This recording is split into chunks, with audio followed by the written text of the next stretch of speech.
Baik saudara-saudara, pada saat ini kita bersyukur kita boleh masuk dalam pelajaran sekolah Sabat yang keempat dengan judul Air Bah.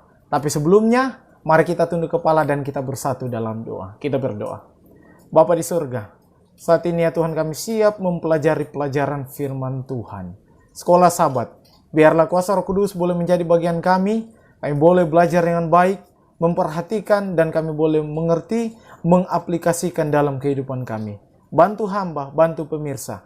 Dalam nama Yesus. Amin. Sebelum lanjut, saya mau sampaikan bahwa sekali lagi, rangkuman video pelajaran Sekolah Sabat ini tidak menggantikan pelajaran Sekolah Sabat yang ada di buku Sekolah Sabat. Dan saat ini saya tetap mengajak saudara-saudara, saya tetap mengajak teman-teman, dimanapun Anda berada, sebelum membaca rangkuman video ini, mari kita baca dulu pelajaran Sekolah Sabat yang ada di rumah kita masing-masing. Saudara-saudara, Sabat lalu kita telah membahas satu pembahasan yang sangat bagus, di mana kita melihat oleh karena tidak menuruti perintah Tuhan, maka manusia jatuh ke dalam dosa, dan dosa pada saat itu terus-menerus menjalar sampai kepada anak-anak mereka. Dikatakan, Kain cemburu, Kain membenci, sampai Kain membunuh adiknya yaitu Habel. Saudara, dosa pada waktu itu tidak langsung berhenti sampai di situ. Tidak. Dosa terus-menerus turun kepada leluhur kita. Dosa terus-menerus turun, dan bahkan dikatakan leluhur-leluhur kita terus melakukan kejahatan di mata Tuhan. Sampai kalau saudara baca dalam Alkitab, dalam Kejadian 6 ayatnya yang ke-12. Firman Tuhan, Allah menilik bumi itu dan sungguhlah rusak benar, sebab semua manusia menjalankan hidup yang rusak di bumi. Bahkan di ayat tema dan atau ayat hafalan, Dr. Doukan dia memilih dalam Matius 24 ayatnya yang ke-37. Firman Tuhan berkata, sebab sebagaimana halnya pada zaman Nuh, demikian pula halnya kelak pada kedatangan Anak Manusia. Dan kalau kita mau lihat kembali dalam Kejadian 1, ayatnya yang ke-10, ayatnya yang ke-12, ayatnya yang ke-21, sampai pada ayatnya yang ke-25, di bagian ayat yang terakhir, selalu ditutup dengan kalimat, semuanya itu baik atau tov. Ini adalah kalimat ketika Allah selesai menciptakan contoh tumbuh-tumbuhan. Setelah Allah menciptakan tumbuh-tumbuhan, maka dia lihat, dia menilai semuanya itu baik atau tov. Dan kalau saudara melihat, di akhir proses penciptaan dunia ini, Allah tutup dengan semuanya sungguh amat baik. Dalam Kejadian 1 pasalnya yang ke-31. Namun, ada namun. Alkitab dan Sekolah Sabat membahas satu topik di mana Allah melihat dan menilai bahwa itu sudah bukan tov atau sudah bukan baik, tetapi itu sudah menjadi rah dalam bahasanya atau jahat. Dalam Kejadian 6 ayatnya yang ke-5. Kita tahu bersama bahwa ketika Allah selesai menciptakan dunia ini, dia selalu tutup dengan baik. Tetapi setelah manusia jatuh ke dalam dosa, dosa tidak berhenti karena manusia terus melakukan kejahatan di mata Tuhan. Kita boleh lihat dalam Roma pasalnya yang ke-5, ayatnya yang ke-12. Bahkan Yesus juga menyampaikan dalam khotbahnya, tentang akhir zaman. Dalam Matius pasalnya yang ke-24, ayatnya yang ke-37. Firman Tuhan berkata, sebab sebagaimana halnya pada zaman Nuh, demikian pula halnya kelak pada kedatangan Anak Manusia. Melalui ayat ini dan statement ini, Sekolah Sabat mencatat bahwa seolah-olah Tuhan telah menyesali bahwa dia menciptakan dunia yang sekarang penuh dengan rah. Namun, penyesalan Tuhan mengandung unsur keselamatan. Itu ada di pelajaran Sekolah Sabat. Dan selanjutnya, berbicara tentang air bah atau the flood. Sudah pasti ini pelajaran yang pernah kita pelajari pada waktu kita masih kecil. Tapi tidak mengapa, kita bahas kembali oleh karena kalau kita melihat ada pembahasan-pembahasan, ada hal-hal yang baru yang boleh kita lihat dalam pelajaran Sekolah Sabat. Dan tentunya kalau berbicara tentang Nuh, Sekolah Sabat mengangkat satu topik, seorang tokoh, Nuh. Nuh ini adalah seorang tokoh Alkitab yang mirip dengan Daniel. Karena kenapa? Karena dia boleh meramalkan akhir dunia, boleh bernubuat. Selanjutnya, Nuh dikatakan adalah seorang yang penurut. Apa yang Tuhan sampaikan dia selalu katakan siap. Apa yang Tuhan firmankan Nuh selalu bilang siap. Dan itulah sebabnya dalam Kejadian 6 ayatnya yang ke-13 sampai ayatnya yang ke-17 berkata. Kalau saudara baca dalam Kejadian 6 ayat 13 sampai 17, di mana Allah dia berikan firman bahwa dia akan memusnahkan bumi ini dan dia menyuruh kepada Nuh untuk membuat bahtera dan masuklah ke dalam bahtera. Dan pertanyaan, apakah Nuh menuruti atau melakukan apa yang Tuhan perintahkan?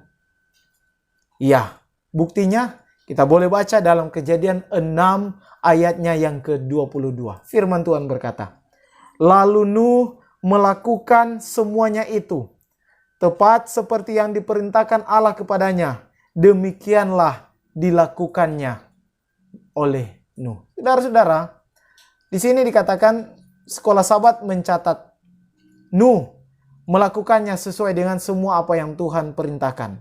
Kata kerja asa atau melakukan mengacu pada tindakan Nuh.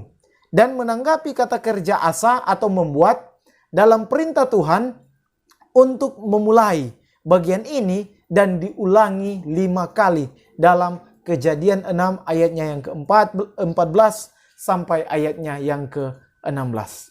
Selanjutnya, penulis Gereja Advent, tokoh Alkitab yang luar biasa, Ellen White, Alfa Omega jilidnya yang pertama halaman 98 dan halaman 99, di sini dikatakan, Allah telah memberikan kepada Nuh ukuran bahtera dengan tepat dan petunjuk-petunjuk yang saksama sehubungan dengan pembuatan bahtera itu sampai kepada perkara sekecil-kecilnya. Hikmat manusia tidak akan dapat merencanakan suatu bentuk yang begitu kokoh.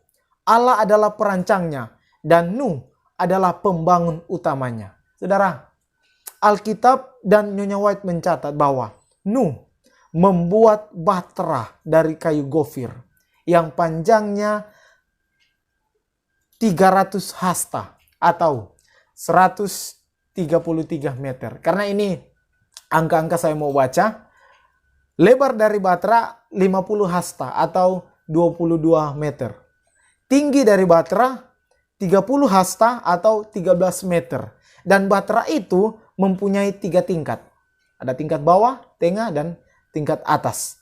Dan di bagian dalamnya ada berpetak-petak atau kamar-kamar untuk mereka dan untuk binatang-binatang yang ada. Dan di akhir perintah dari Tuhan ditutup dengan ayatnya yang ke-17. Firman Tuhan berkata, sebab sesungguhnya aku akan mendatangkan air bah dan meliputi bumi untuk memusnahkan segala yang hidup dan bernyawa di kolong langit.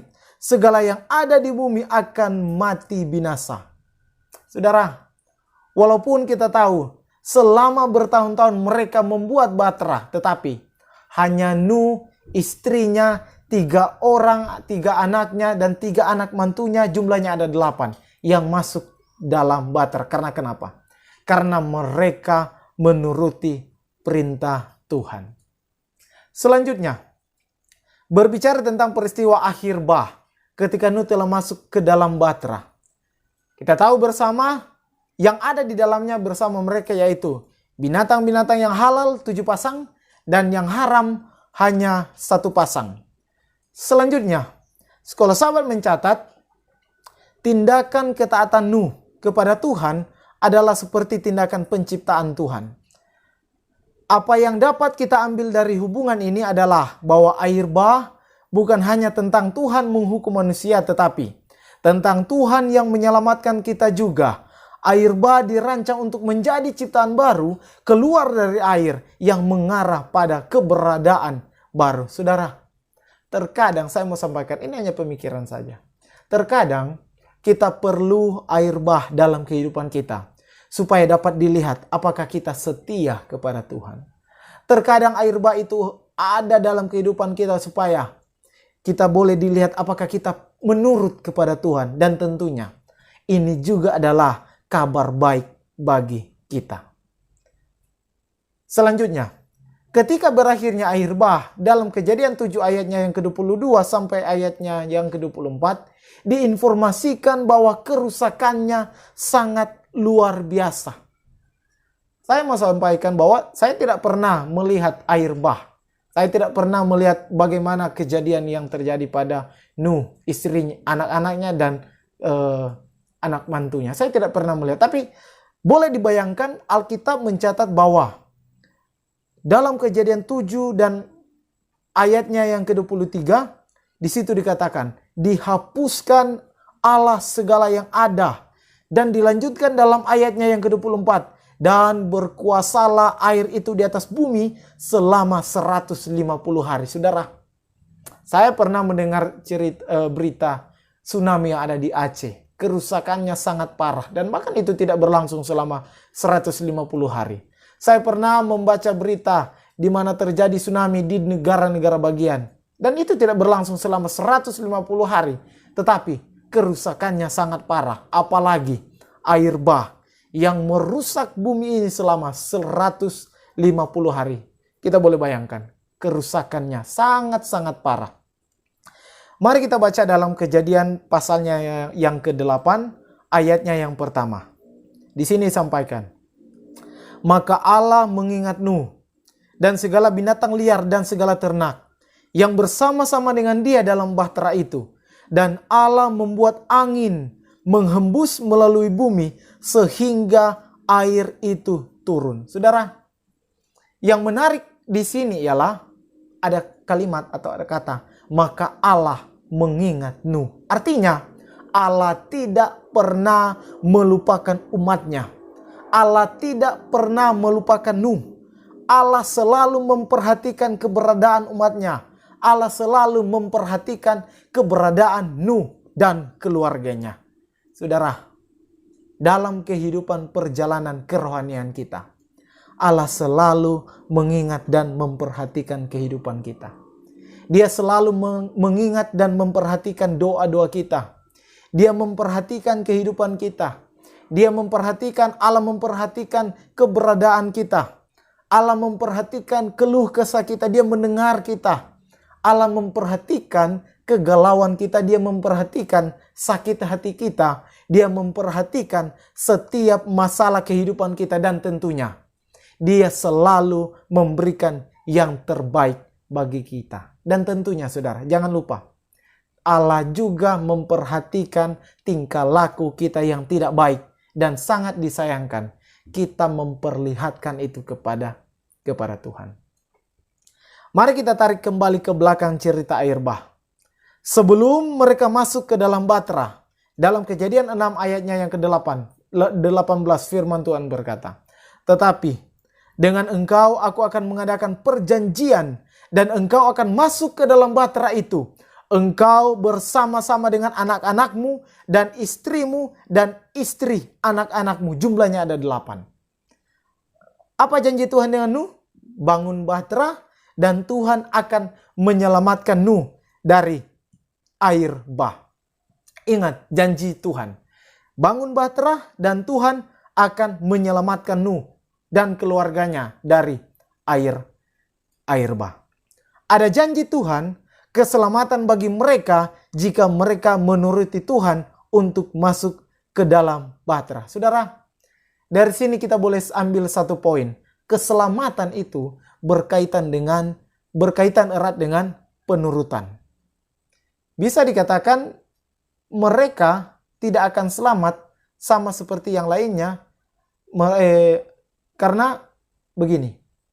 Jika Nuh dan keluarganya hanya membuat bahtera namun tidak masuk ke dalam bahtera, saya tidak tahu apakah mereka akan selamat atau tidak.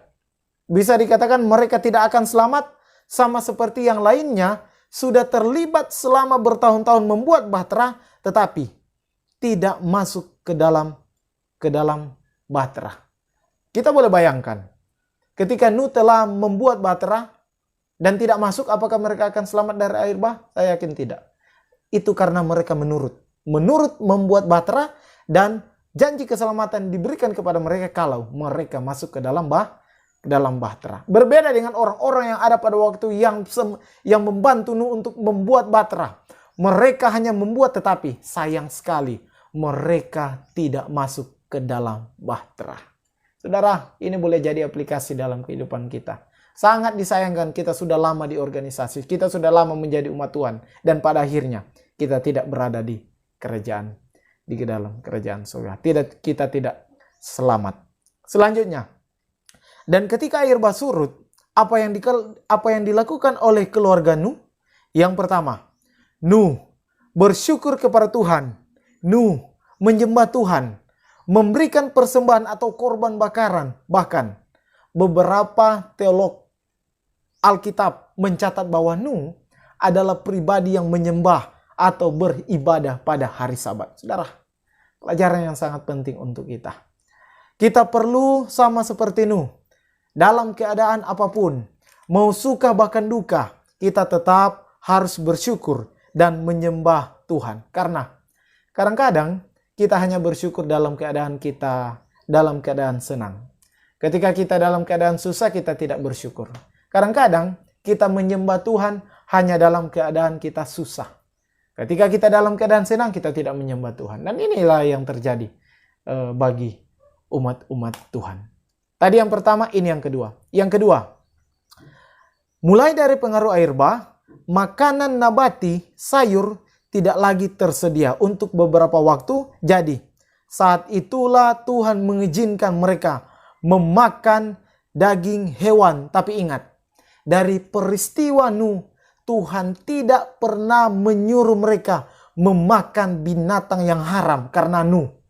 Nuh sudah tahu mana yang makanan, mana yang bukan makanan.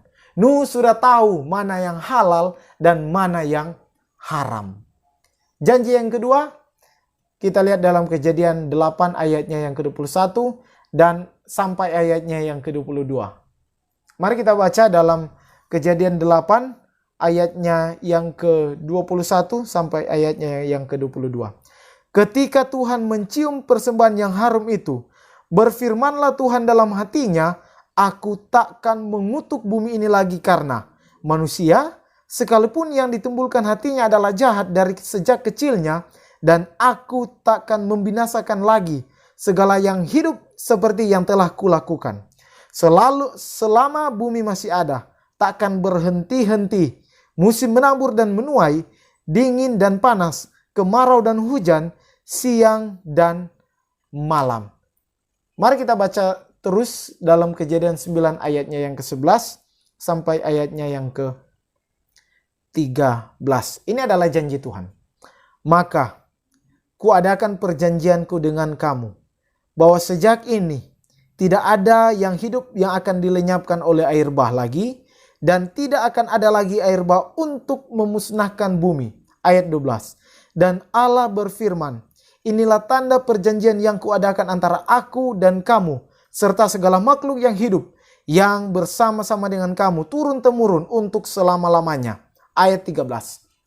Busurku kutaruh di awan, supaya itu menjadi tanda perjanjian antara aku dan bumi. Saudara-saudara, kita mengingat di pelajaran sekolah Sabat di sini dikatakan di bagian yang terakhir, kita mengingat hari Sabat sebagai tanda penciptaan dan pelangi sebagai tanda perjanjian. Busur yang disampaikan dalam ayatnya yang ke-13 adalah pelangi yang menjadi tanda bahwa Allah tidak akan lagi memusnahkan bumi ini dengan air bah. Ada janji Tuhan. Ada janji keselamatan yang akan diberikan kepada mereka, umat-umat Tuhan yang selalu setia kepada Tuhan. Kesimpulan, Yang pertama, marilah kita menjadi umat Tuhan yang penurut sama seperti Nuh.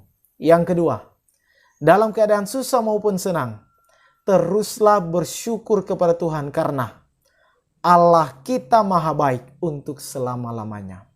Allah kita peduli dengan kehidupan umatnya. Allah kita selalu memperhatikan umat-umat Tuhan. Dan Dia berjanji akan memberikan yang terbaik bagi umatnya. Kita satu dalam doa. Bapa di sorga, terima kasih Tuhan kabaran firman Tuhan yang boleh kami dengar. Pelajaran sekolah Sabat dari Nuh. Biarlah itu boleh menjadi bekal dalam kehidupan kami. Kami boleh melakukan yang terbaik. Boleh menjadi umat Tuhan yang setia penurut. Dan kiranya Tuhan selalu memperhatikan kehidupan kami. Bantu kehidupan kami, hamba, pemirsa yang menyaksikan video rangkuman ini. Biarlah Tuhan selalu terus memberkati kehidupan kami semua. Terima kasih Tuhan. Ini doa dan permohonan kami dalam nama Yesus. Amin. Saudara-saudara, jika rangkuman video pelajaran sekolah Sabat ini memberkati saudara, saya mengajak jika berkenan, mari kita like, komen, share, bagikan, dan kita subscribe channel ini. Tuhan memberkati kita semua. Tuhan Yesus sayang sekali patorang. Amin. Haleluya.